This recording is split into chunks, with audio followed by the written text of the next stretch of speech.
Good morning po sa inyo lahat. Isa pang muli yugto na ating daily Bible blessings. Pamagat po ng ating aralin ngayong umaga ay para saan ang ating mga paa? Para saan ang ating mga paa? Mali kayo nakita ng mga minamahal ng mga taong naka-wheelchair na lamang may dahil po sa kapansanan o karamdaman, hindi na sila makalakad. Sige din katong mga minamahal, ating naiisip na tayo mapalad, na tayo nakalakad pa.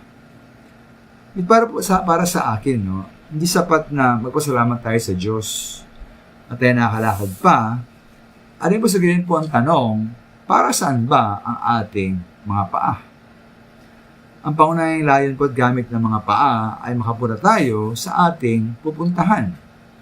Kaya po isa po magandang tanong dito ay, di ba ginagamit ating mga paa para pumunta sa mga lugar na ating dapat puntahan? O tayo po tinatamad? At tamad na ating gamitin ating mga paa, at dahil sa katamaran, lagi tayong nasa bahay lamang.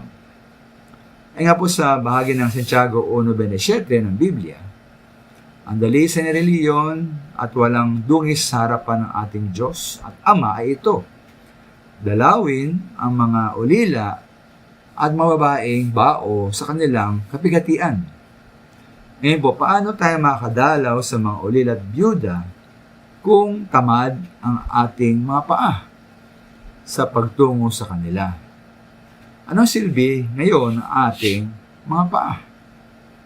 Ating mga paa po ay ating ginagamit lagi patungo sa mga shopping malls, patungo sa mga pasyalan at outing sa mga resorts, swimming pools, sa mga beaches. Ngunit, tayo nagpupunta mga minamahal din sa ating mga outreach, Kamarin, tayo sa Mateo, para magbahagi ng Ebanghelyo at salita ng Diyos.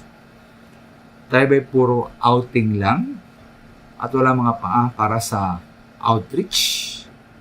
Ay nga po sa bagay ng Isaiah 52 verse 7, anong pagkaganda sa mga bundok ng mga paa niyaong nagdadala ng mga mabuting balita na naghahayag ng kapayapaan, nagdadala ng mga mabuting balita sa ikabubuti.